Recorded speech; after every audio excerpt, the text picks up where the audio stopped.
At dawn on May 10, 1940, mist clung to the Ardennes. It was a landscape dismissed for 2 decades as impassable to armour. Steep ridges, thick forests, narrow roads winding through sleepy villages. French staff officers had declared it a natural fortress. Yet in the grey light of morning, the fortress shook with the metallic roar of engines. Hundreds of German panzers, nose to tail along the tracks, began their advance. Their commanders carried orders stamped Auftrag A, the sickle cut that would change the fate of Europe. General Heinz Guderian, commander of 19th Panzer Corps, noted in his diary, "The French thought tanks could not pass here. They were wrong. The tanks are rolling. The Luftwaffe clears the road ahead."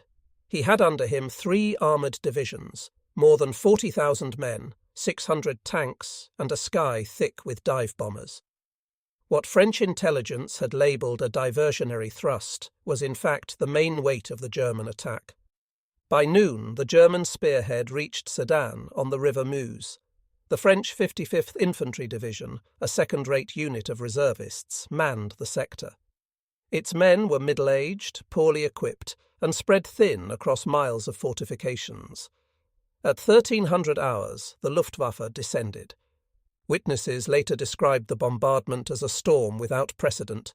For 9 hours, wave after wave of Stukas screamed out of the sun, releasing 500-kilogram bombs onto bunkers, trenches, and gun emplacements. French officers reported entire companies paralysed by terror. It was as though the earth itself dissolved, one survivor recalled. Communications collapsed, units fled, and the line disintegrated. By the evening of May 13th, German combat engineers had thrown pontoon bridges across the Meuse under cover of smoke. Panzers rolled over by the hundreds. The French counterattacks, poorly coordinated, unsupported by armour, were smashed by 88mm guns. Sedan was lost. The gate to France was open. For 20 years, French strategy had been anchored on the Maginot Line, a belt of concrete forts, artillery casemates, and steel domes stretching from Switzerland to Luxembourg. Billions of francs had been poured into its construction. Yet the Ardennes gap, lightly held and considered secure, proved fatal. General Maurice Gamelin, commander-in-chief, had assumed the main German thrust would repeat 1914 through Belgium. Accordingly, the best French and British forces rushed north to meet an expected advance along the coastal plain. The plan, Dial Breda, was logical on paper, disastrous in reality. By committing the bulk of Allied strength to Belgium, Gamelin left the Ardennes undermanned. When the panzers burst out at Sedan, they sliced behind the advancing Allied armies, cutting their lines of supply and communication. The air above northern France belonged to Germany. Between May 10th and May 15th, the Luftwaffe flew 16,000 sorties. Stukas demolished bridges over the Meuse, the Sambre, and the Oise. Columns of French reinforcements, jammed on country roads, became targets for Heinkel bombers. Refugees, civilians with carts, wagons, bicycles, mingled with soldiers in retreat. From the cockpits of Messerschmitt 109s, it was a slaughterhouse. One British officer, trapped in the chaos, wrote in his diary, "Every road was clogged, every bend a bomb crater, every bridge burning. The sky hummed with Stukas. Our men scattered like ants. The RAF did what it could. Hurricanes and ferry battles flew desperate low-level raids against the bridges at Sedan. Of 71 aircraft dispatched on May 14th, 40 were destroyed. The sacrifice bought hours, not days. On May 20th, Guderian's spearhead reached Abbeville, at the mouth of the Somme. The English Channel lay glittering before them. In just 10 days, German armour had cut through the entire Allied front, reaching the sea. To the north, the British Expeditionary Force, 10 divisions, nearly 200,000 men, together with French First Army and remnants of the Belgian Army, found themselves trapped in a vast pocket extending from Lille to Dunkirk. It was a stunning reversal. Only weeks earlier, British newspapers had confidently predicted another stalemate, another long war of trenches. Now, the BEF, Britain's only trained field army, was in danger of complete annihilation. General Alan Brooke, later Chief of the Imperial General Staff, recalled the sickening moment. It became clear we were cut off. The German armour had reached the Channel. Our communications severed, our supply gone, our retreat blocked. There was nothing between us and destruction save the sea. Inside Hitler's headquarters at Felsenest, elation was tempered with calculation. The Führer had wagered everything on the Manstein plan, the audacious thrust through the Ardennes. It had succeeded beyond expectation. His generals, some sceptical only weeks earlier, now marvelled. Field Marshal von Rundstedt noted, "Never was there a victory so swift, so complete." For the German rank and file, the campaign seemed a whirlwind of unstoppable momentum. A panzer officer later told Allied interrogators, "We believed we had trapped the British completely." There was no possibility of escape. They were ours. But on the other side of the lines, realization set in with icy clarity. At British General Headquarters, maps showed German arrows plunging toward the Channel, slicing behind their own forward troops. Communication with French High Command grew erratic. Messages from Gort, commander of the BEF, grew increasingly grim. By May 21st, he warned that only evacuation could save his army. Churchill, newly appointed Prime Minister, flew to Paris on May 22nd to meet French leaders. General Gamelin could offer no counterplan. His words were stark. "There are no reserves." That night, Churchill recorded in his memoirs, he understood the gravity. "I confess that I expected to see the whole force destroyed or captured. I had not at this time the slightest expectation of a large-scale evacuation." Yet the first orders were given. The BEF would fall back toward the Channel coast. The port of Dunkirk, though small and poorly equipped, offered the only chance. As May 23rd dawned, German armour wheeled north. Boulogne fell on the 25th, Calais on the 26th. Dunkirk remained the last open port. The jaws of the trap had closed. The British Army, the pride of the Empire, stood with its back to the sea. And in Berlin, Joseph Goebbels wrote in his diary, "The English army is caught. It is the greatest victory of all time. They will never escape. History would prove him wrong. But in those desperate days of May 1940, with the roads aflame, the sky ruled by the Luftwaffe, and German armour closing in, the prospect of saving even a fraction of the BEF seemed impossible." On May 20th, 1940, armoured columns of General Heinz Guderian's 19th Panzer Corps rolled into Abbeville, where the Somme meets the English Channel. German troops gazed at the water, dipping helmets in the tide. A private wrote home, "We have reached the sea. The English are cut off. It is finished." The sickle cut was complete. The advance to Abbeville severed the Allied armies in Belgium from the French heartland to the south. On paper, more than 1 million Allied troops were trapped. The entire British Expeditionary Force, French First Army, and the Belgian Army. In practice, some French units were already disintegrating, and the Belgians wavered under relentless bombardment. German forces now pivoted north to close the Weiss. Guderian's panzers moved up the Channel coast, taking Boulogne on May 25th after bitter street fighting. Calais fell the next day, defended to the last round by British and French troops in a delaying action that bought precious time for Dunkirk. With each passing hour, the escape corridor narrowed. Retreating British and French soldiers streamed toward Dunkirk along roads clogged with civilians. Families with handcarts, wagons and bicycles moved in the same direction as armies in flight. One British officer described the scene. It was as though all of France was moving toward the sea. Horses, carts, women with children, mixed with our lorries and guns. Stukas descended upon us, and every bomb left craters filled with screaming men and animals. The Luftwaffe struck bridges and crossroads with precision. Communications collapsed. Columns were reduced to fragments. Yet still the BEF maintained some order. Rearguard units threw up hasty defences, sacrificing themselves to hold the German advance. Dunkirk was a fishing port, population 30,000. Its harbour had quays designed for small cargo ships, not mass embarkation of armies. Beyond the town stretched beaches of flat sand running for miles, open, exposed, visible from the air. Few believed it could serve as an evacuation point, but to General Lord Gort it was the only hope. By May 23rd, he had abandoned thoughts of a southward breakout. Instead, he ordered the BEF to fall back on Dunkirk and hold a defensive perimeter, 25 miles wide and 15 deep. If a corridor could be maintained for even a few days, perhaps some troops might be lifted off. And then came the most puzzling command of the campaign. On May 24th, with German armour less than 20 miles from Dunkirk, Hitler issued his infamous Halt Order. The panzers stopped. The reasons remain debated. Some historians point to Hermann Göring, who assured Hitler the Luftwaffe could destroy the trapped British from the air. Others cite concerns about marshy terrain near Dunkirk, unsuited for tanks.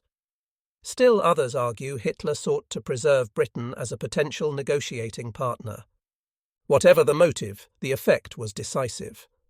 For nearly 48 hours, the German armour stood still. Rundstedt himself was astonished, noting, "It was incomprehensible. We had them in our grasp." Those 48 hours proved invaluable. British engineers strengthened defences along the Dunkirk perimeter, mining roads and blowing bridges.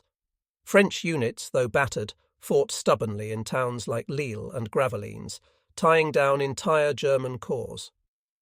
The Royal Navy began assembling every available vessel for an evacuation attempt. In London, the War Cabinet debated furiously. Churchill pressed French Premier Paul Reynaud for support, but the French insisted on holding ground. Still, by May 26th, the British had accepted reality. The only salvation for the BEF was by sea. Admiral Bertram Ramsay, working from underground tunnels beneath Dover Castle, received the order to launch Operation Dynamo. Ramsay's plan was audacious. Using Royal Navy destroyers, requisitioned ferries, and even small civilian craft, he would attempt to lift the army across the Channel. The distance was only 47 nautical miles, but under constant Luftwaffe attack, across mine-littered waters, and with German panzers threatening to overrun Dunkirk at any moment, the odds seemed impossible. Initial estimates hoped for perhaps 30,000 men evacuated. Churchill himself told the Commons, "I cannot promise to deliver more than a fraction of our army." Meanwhile, German commanders congratulated themselves on victory. Goebbels noted in his diary on May 25th, "The English are finished. Soon we will have them all in the bag, the propaganda machine prepared for triumph." Yet some officers in the field were uneasy. General Erich von Manstein, the architect of the Ardennes plan, later remarked bitterly, "We had the enemy in our hands, and then we let them go." By May 26th, the Halt Order was lifted. Panzers resumed their advance, clashing with British and French rearguards outside Dunkirk. But the respite had been enough. The Royal Navy was already en route, destroyers threading their way across the Channel in darkness. On the beaches, tens of thousands of soldiers waited, staring at the horizon, praying ships would appear. The vice had closed. Yet inside it, a miracle was about to unfold. Dawn on May 24th broke grey and damp across northern France. In the villages of Wormhout, Cassel and Gravelines, British and French rearguards crouched in farmhouses, waiting for the rumble of panzers. They did not have to wait long. Columns of German armour, spearheaded by Guderian's 19th Panzer Corps, were pushing hard toward Dunkirk. The Channel lay less than 20 miles ahead. If the armour drove on that day, the port would fall, and with it the British Expeditionary Force. And then, suddenly, the advance stopped. Orders crackled over field radios. Tank commanders were to hold their positions. Engineers and infantry would continue probing, but the panzer spearhead, the cutting edge of Germany's victory, was ordered to halt. At 11:42 a.m., the High Command issued the official directive. The armoured units of Army Group A were to stand fast. Field Marshal Gerd von Rundstedt had recommended the pause, citing concern about overextended supply lines and the danger of marshy ground near Dunkirk. Hitler endorsed it immediately. He had visited Rundstedt's headquarters the day before, absorbing the cautious mood. The Führer's scribbled note in his situation diary reads, "The British should not be driven to desperation. The Luftwaffe can finish the job." To German generals at the front, the order was baffling. General Hermann Hoth, commanding 15th Panzer Corps, later recalled, "We were astonished. We had fought to within sight of Dunkirk, and suddenly we were forbidden to strike." Heinz Guderian fumed in his war diary. "Once again, the enemy has been given the chance to escape destruction. One does not halt panzers when the decision is at hand." The true author of the pause, many believed, was Reichsmarschall Hermann Göring. He assured Hitler that his Luftwaffe could annihilate the trapped British and French from the air. To Göring, it was an opportunity to prove the dominance of air power. To Hitler, it was convenient. Tanks could be spared from costly assaults in difficult terrain, and Britain, spared total annihilation, might yet be brought to terms. Propaganda Minister Joseph Goebbels recorded the prevailing optimism. "The Führer is confident that the British are already finished. Göring will destroy them in the pocket. The panzers can turn south. For the Allies, the pause was salvation. British engineers and French rearguards seized the hours desperately. Bridges were blown, mines laid, canals flooded. The Dunkirk perimeter, still fragile, thickened with field defences. Lord Gort's staff could scarcely believe their luck. One officer later admitted, 'We expected the tanks to be upon us at any moment. When they did not come, we could only assume some divine intervention.' At Gravelines, French troops under General Jean-Baptiste Molinier held out with heroic stubbornness. Outnumbered and short of ammunition, they checked probing German attacks that might otherwise have torn open the road to Dunkirk. Their sacrifice bought yet more hours for the British to regroup. In London, the news of the Halt Order was unknown. Churchill's War Cabinet, grimly aware of the encirclement, debated whether to attempt breakout attacks to the south or concentrate on evacuation.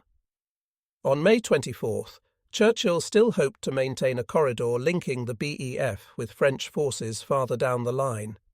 He pressed General Weygand in Paris to counterattack, but the French High Command, disorganised and despairing, could promise little. The British Prime Minister admitted privately to his staff that day, "If we cannot break out, we must be prepared to bring the army home if that be possible." For soldiers retreating into Dunkirk, the pause meant life. British units straggled in across canals and ditches, filthy, sleepless, short of ammunition. Men dropped in the sand and slept where they fell. The beaches were already filling with abandoned vehicles and equipment. Stuka raids struck intermittently, but without tanks roaring into the town, there was still hope. A lance corporal remembered, "We thought it was all over." But the day passed and no tanks came. We began to believe perhaps we might yet escape.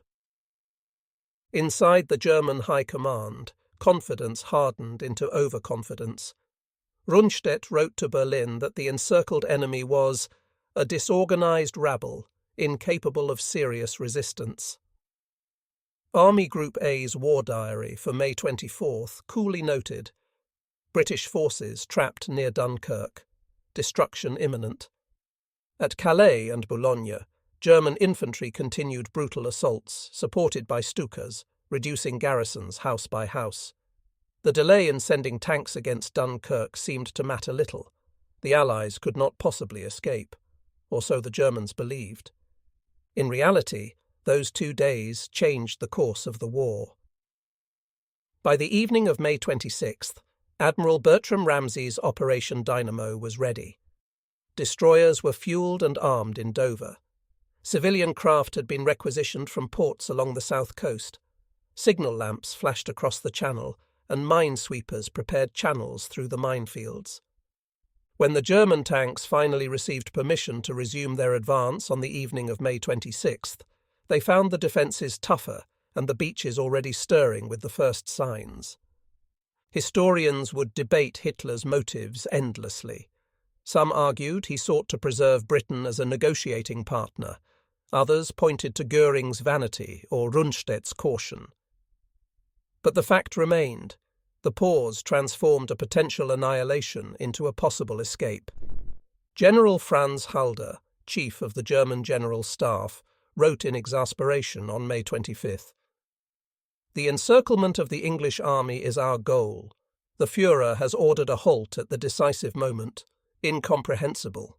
For the soldiers of the BEF, those hours would forever be remembered as a miracle. For the Germans, it was the first whisper of a campaign that, despite its brilliance, had left unfinished business. The vice was not yet closed. It had been loosened, just enough for a desperate gamble. And in that gamble lay the fate of Britain." Evening shadows lengthened over Dover on May 26, 1940. Inside the warren of tunnels beneath Dover Castle, Admiral Bertram Ramsay issued the words that would define history. "Commence Operation Dynamo." At 6:57 p.m, signal lamps flashed across the channel, and the greatest rescue operation in military history began. Ramsay's task was staggering. Nearly 400,000 Allied troops were trapped in a shrinking perimeter around Dunkirk. German armour pressed from the south and east, while the Luftwaffe prowled overhead. The Royal Navy's destroyer force was battered from the Norwegian campaign. Only a fraction could be spared. Ramsay's plan relied on improvisation. Every available vessel, military or civilian, would be sent across the channel. The name Dynamo came from the dynamo room beneath the castle, where cables and phones crackled with orders. Few of Ramsay's staff believed they could save more than a fraction of the BEF. Initial estimates hoped for 45,000, perhaps enough to preserve the core of Britain's army. At Dunkirk, the situation was desperate. The port itself, with its long east mole and narrow entrance, had been pounded by German artillery. Fires raged in the warehouses, and the quays were choked with rubble. The beaches stretched eastward toward Malo-les-Bains, a flat expanse of sand hemmed by dunes. It was here that the majority of soldiers gathered, waiting under constant bombardment. Private Harry Garrett of the 2nd Royal Warwickshires recalled, "We lined up in columns, rifles slung, packs abandoned, just waiting like cattle. Stukas came screaming down, and the sand exploded around us. You could do nothing but lie flat and hope. Yet discipline held. Men queued patiently, many having marched 30 miles without food or rest. Officers organised units into groups, trying to maintain some semblance of order as they awaited evacuation. The first night, May 26th to 27th, was chaotic. Destroyers and minesweepers edged into Dunkirk's harbour, guided by the East Mole, a long stone breakwater never designed for embarkation. But under cover of darkness, soldiers filed along its narrow surface, boarding ships one company at a time. HMS Wolverine, HMS Whitshed, and HMS Verity carried the first thousands across. On the beaches, smaller craft began shuttling men to larger ships offshore. Lifeboats, barges, and fishing vessels, many crewed by naval reservists, fought through surf and tide. Many capsized or were destroyed by bombing. But by dawn on May 27th, 7,669 men had been lifted. It was a start, but far short of the numbers needed. The Luftwaffe struck relentlessly. Göring had promised Hitler he would annihilate the trapped army. On May 27th, waves of Stukas, Heinkel He-11-1s and Dornier Do-17s hammered the beaches. Columns of smoke rose from burning fuel dumps. Ships were sunk in the harbour, including the British destroyer HMS Wakeful, hit by a torpedo bomber with nearly 700 men aboard. Only one survived. Yet the RAF fought back. Spitfires and hurricanes of number. 11 Group, flying from bases in southern England, clashed with the German bombers. The distance meant they could only remain 20 minutes over Dunkirk before returning to refuel, but their presence was critical. Squadron leader Douglas Bader of 242 Squadron later said, "Our job was not to be seen. The soldiers on the beach cursed us, thinking we had abandoned them. In reality, we were tying down the Luftwaffe inland, stopping them from concentrating everything on Dunkirk."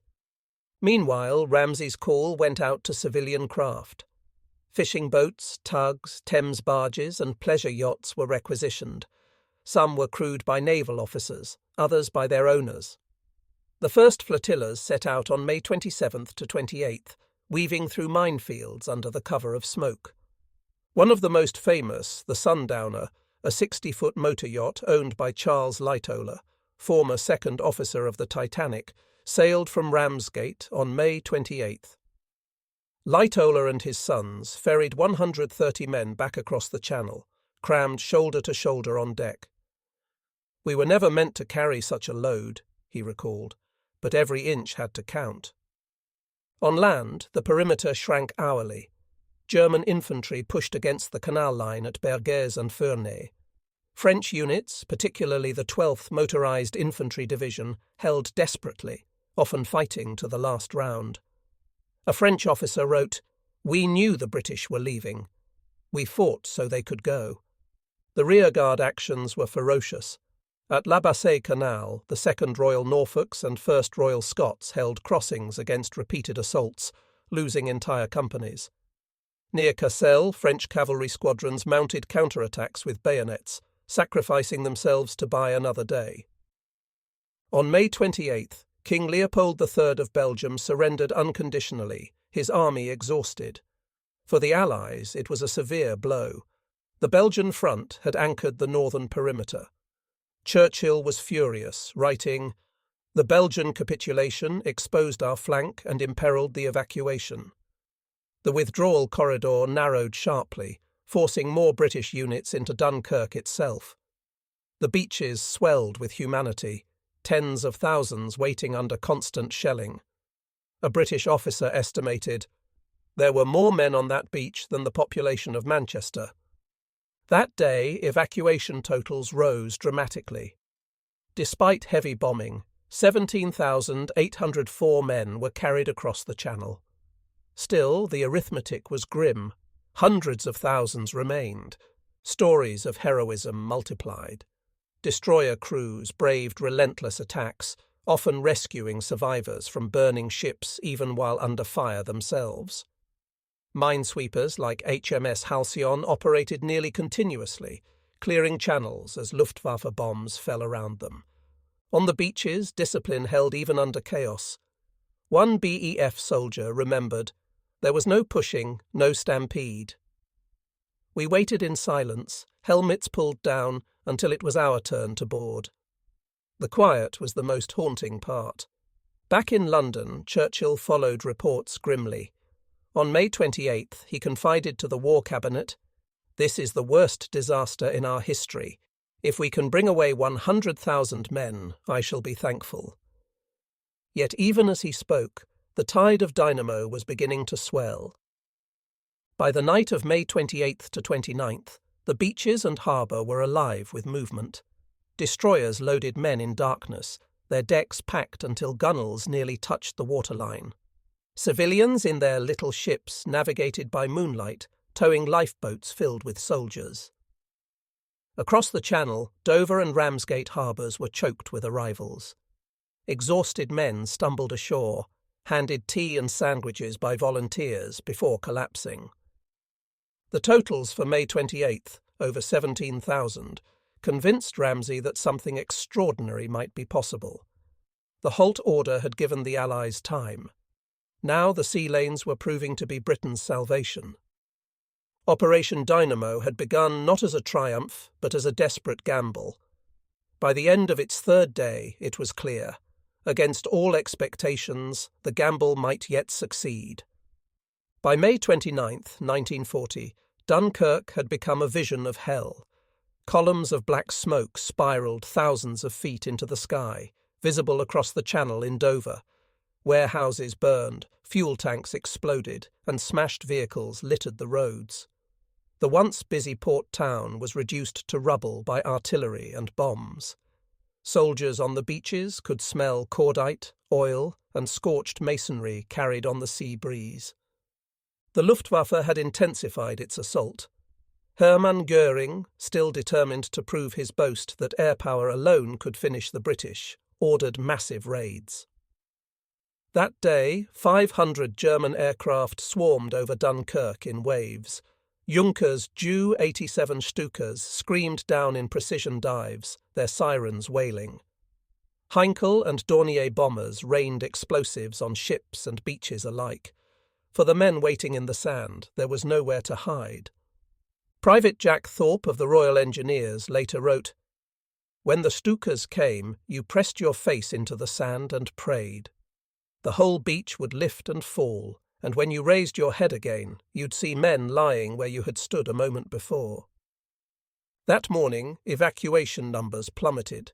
German bombers destroyed the East Mole's approach and set ships ablaze in the harbour. HMS Grenade, a destroyer embarking troops, was struck and exploded. 2 other destroyers, HMS Keith and HMS Basilisk, were also lost. Ships that survived often returned to Dover riddled with shrapnel holes, decks awash with blood. Of the 33,000 men evacuated on May 28th, only 24,000 were lifted on May 29th.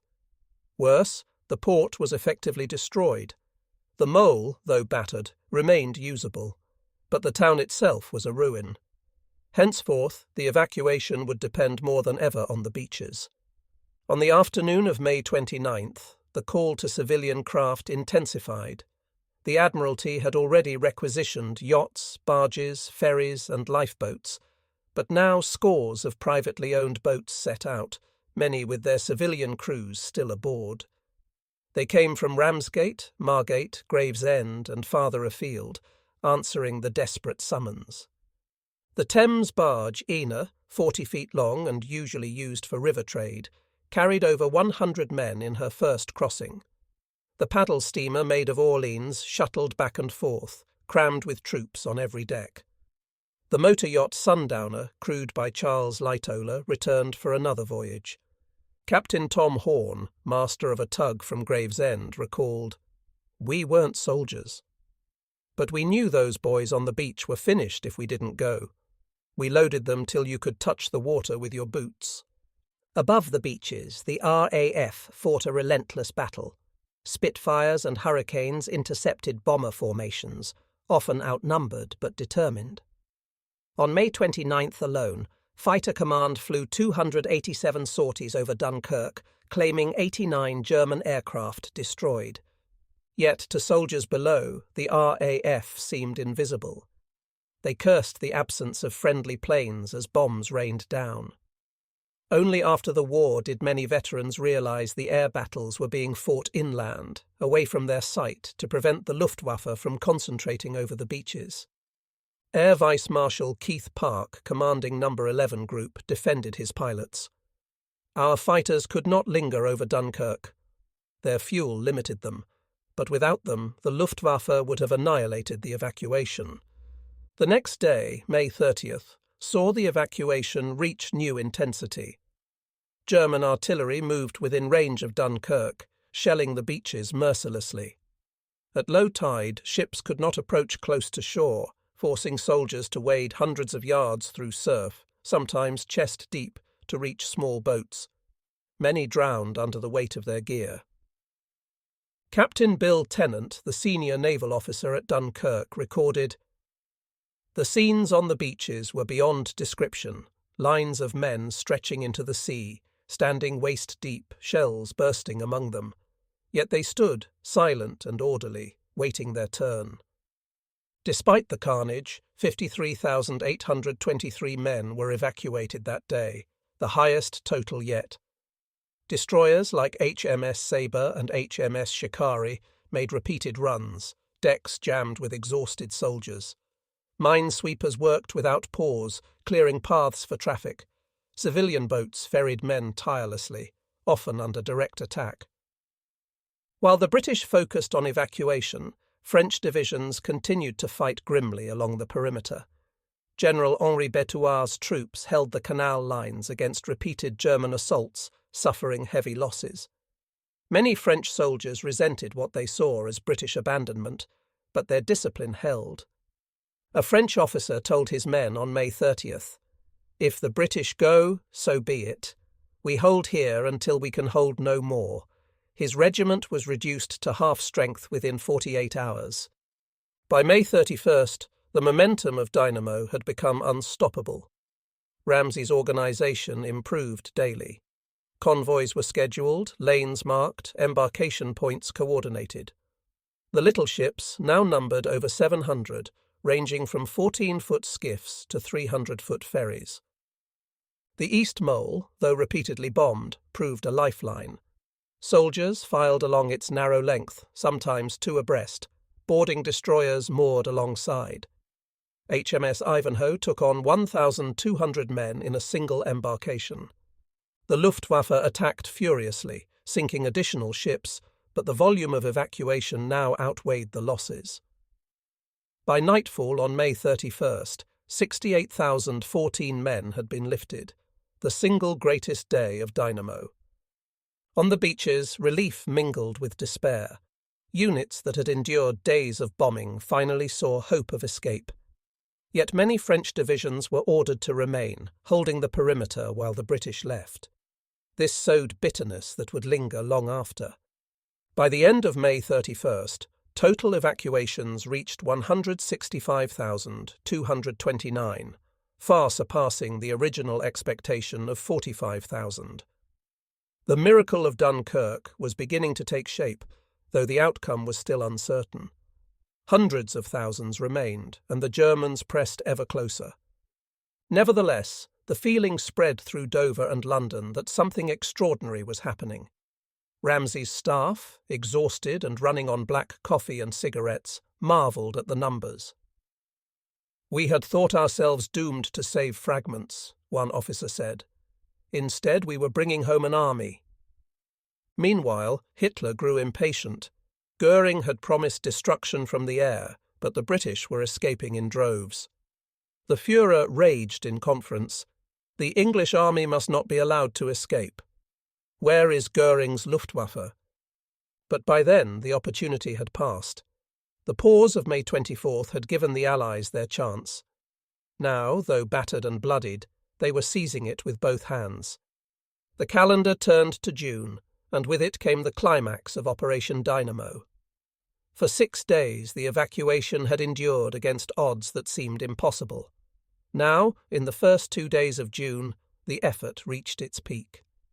The beaches at Dunkirk groaned under the weight of humanity. The Luftwaffe intensified its fury, and the Royal Navy, together with the little ships, pushed themselves to the limit. It was a race against annihilation. Dawn on June 1st brought a clear sky. For the men on the beaches, that meant danger. "A fine day for flying," one soldier muttered bitterly as the first drone of engines echoed overhead. Before long, waves of Stukas and Heinkels struck, unleashing the heaviest bombardment yet. Bombs churned the sand, shattering boats as they beached to take on troops. A plume of fire engulfed a column of soldiers waiting knee-deep in the surf. HMS Basilisk and HMS Keith, destroyers already damaged, were finished off in the harbour. Another destroyer, HMS Havant, was sunk during evacuation. Casualties soared. Still, the evacuation pressed on. Soldiers queued patiently in the surf, hundreds of yards into the sea, waiting for launches to ferry them to larger ships offshore. The queues stretched so far that from the air they looked like dark lines painted across the pale water. Above, the RAF fought with savage determination. Hurricanes and Spitfires roared into bomber formations, scattering them at terrible cost. On June 1st, RAF Fighter Command flew 321 sorties, claiming 38 German aircraft. Yet their own losses were heavy, 68 fighters destroyed in 2 days. To the men below, it often seemed the RAF was absent. But post-war records revealed the truth. German bomber losses over Dunkirk were catastrophic. Without the RAF, the evacuation would have been crushed. Wing Commander Sandy Johnstone of No. 602 Squadron later wrote, "The men on the beaches never saw half our battles.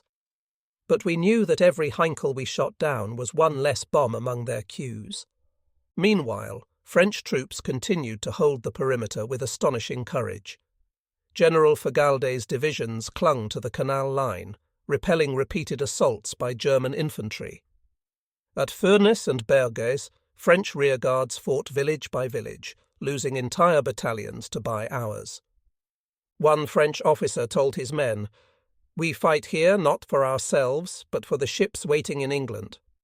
Hold the line, and they will take our comrades." His regiment was virtually annihilated. On June 1st, 64,429 men were evacuated, an astonishing total given the chaos. Destroyers worked round the clock, some making 3 trips across the Channel in a single day. Minesweepers, trawlers and motor launches shuttled continuously. Civilian boats multiplied, hundreds of them darting in and out of the surf. The paddle steamer Queen of the Channel lifted 3,000 men in one voyage before being sunk by bombs.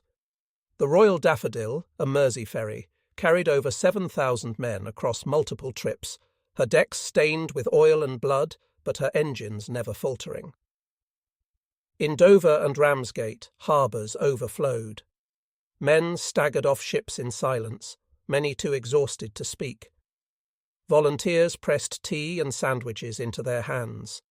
A dock worker recalled, "They looked like scarecrows, faces black with smoke, uniforms in tatters.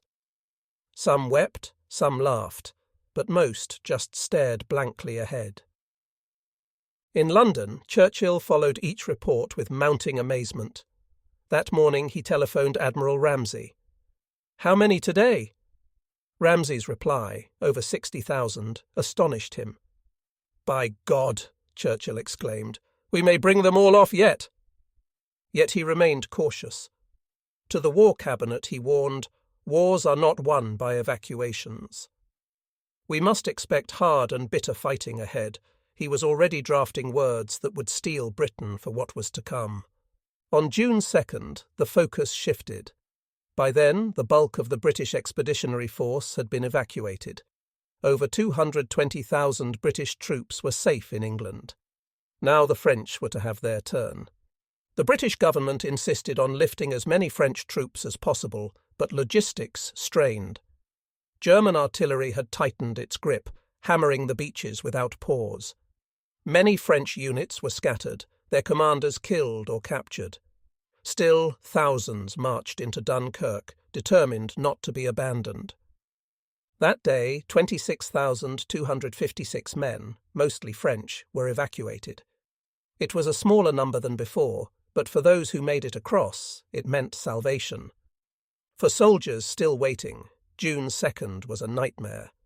The Luftwaffe pounded the beaches mercilessly. Boats capsized under bomb blasts, spilling men into the water. Many drowned, weighed down by gear. Others clung to wreckage for hours, praying for rescue. A French conscript later remembered, "The sea was full of bodies, floating face down. You swam through them to reach the boats. We no longer felt fear, only numbness. Despite it all, order persisted.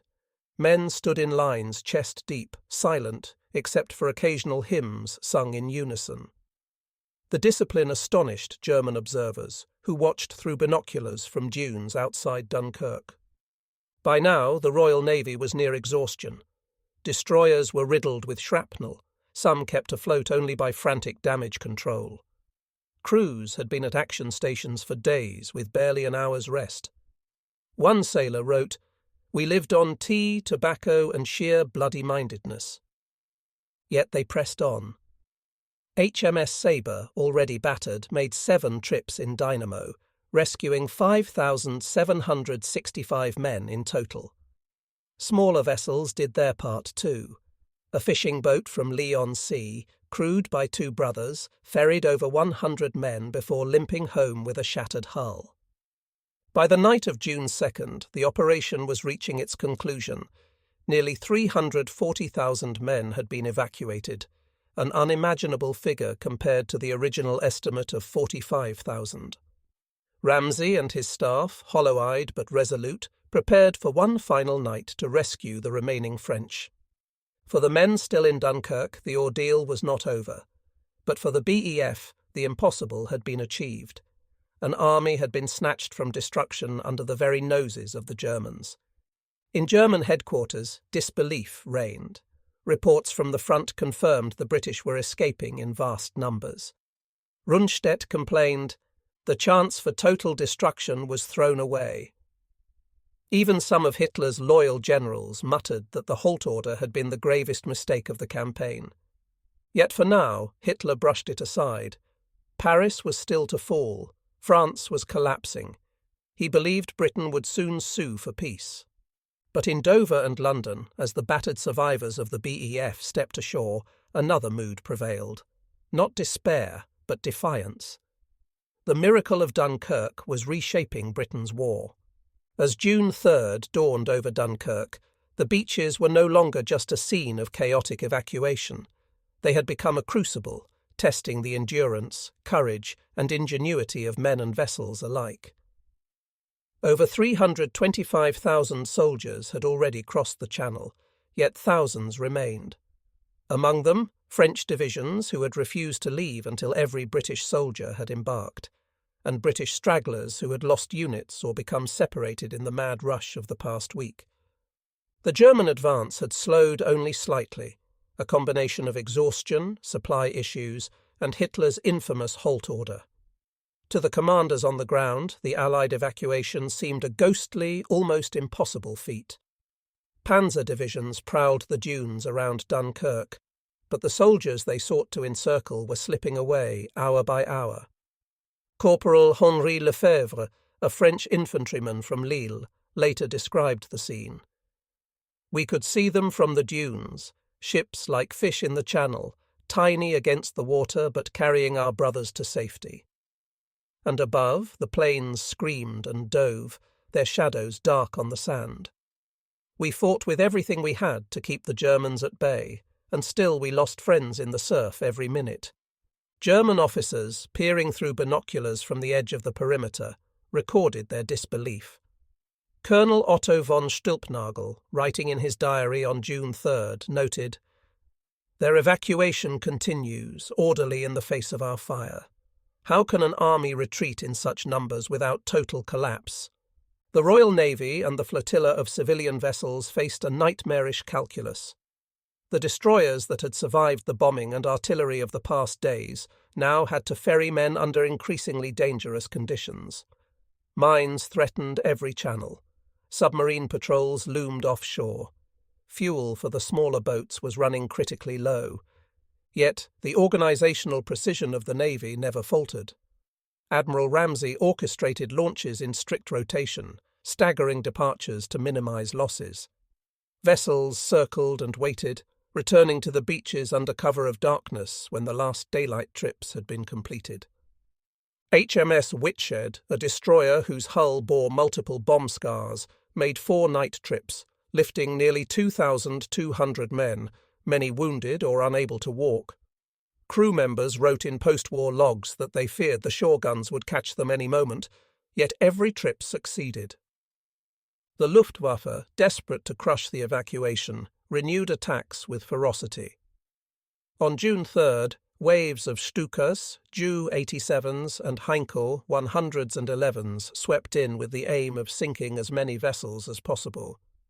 Dive-bombing runs targeted troop columns, stranded tanks, and the handful of defensive artillery still operational on the beaches. Despite the overwhelming air attacks, losses remained astonishingly low.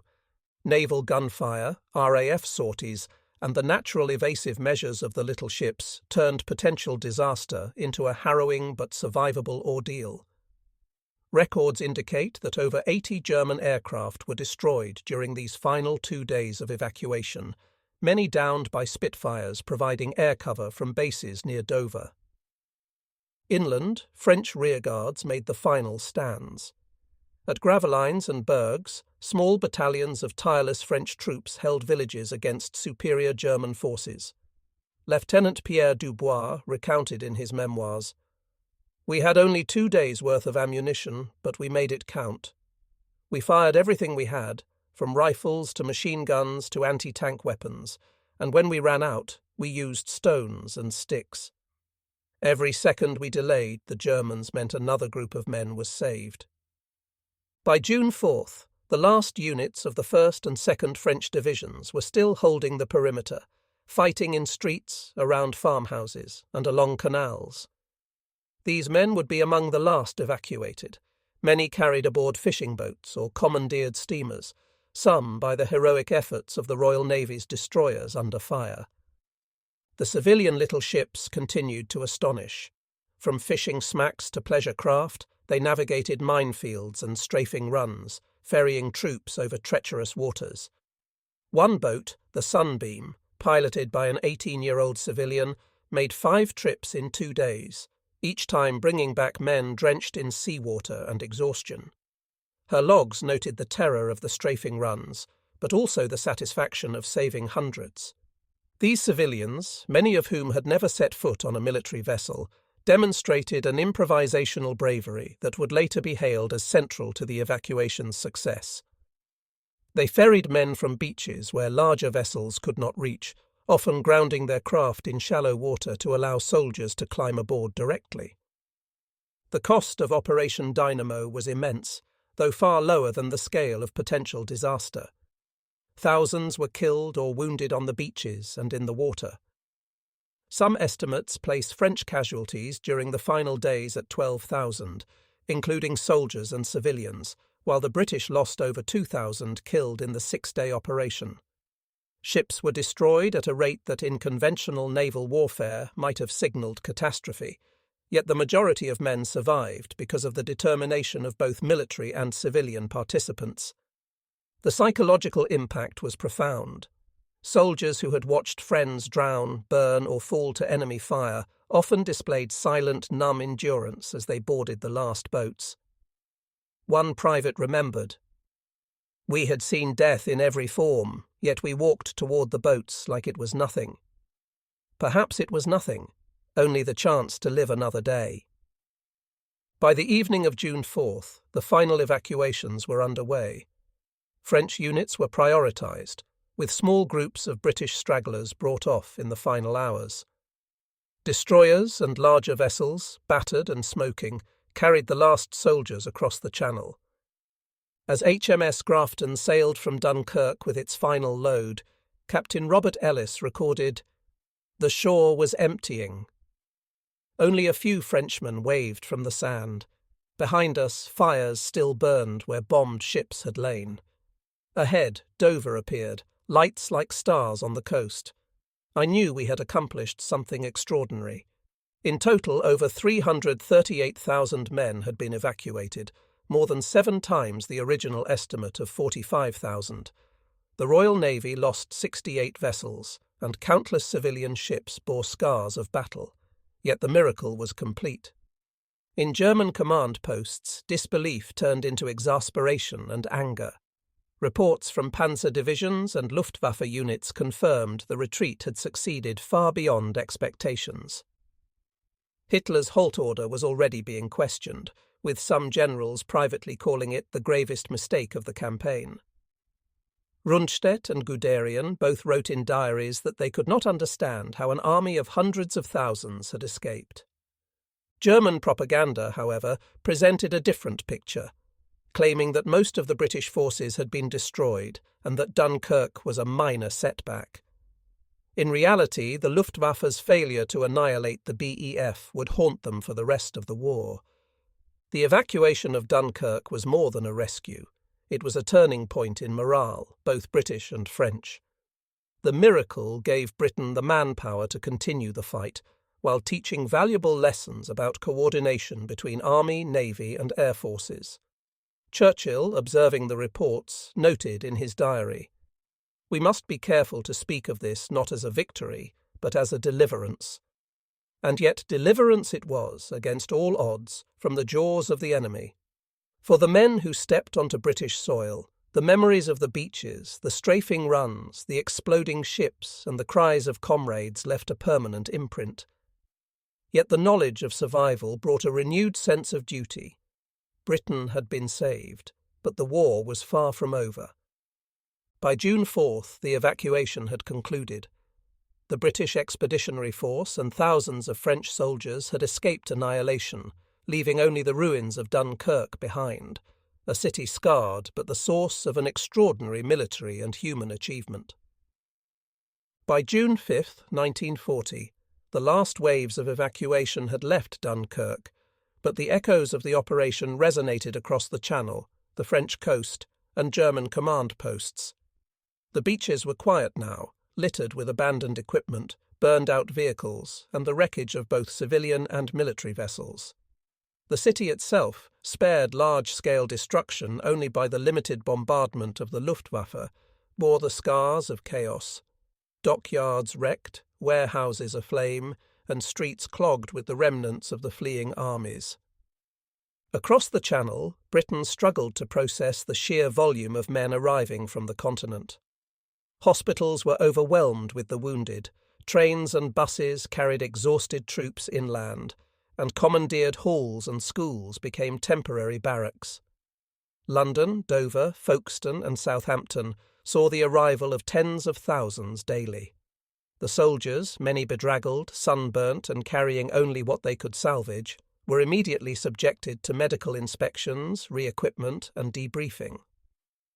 Lieutenant Colonel John W. Nicholson, who had been responsible for coordinating evacuees at Dover, recorded in his post-war memoirs, "Never had I seen such exhaustion coupled with such discipline.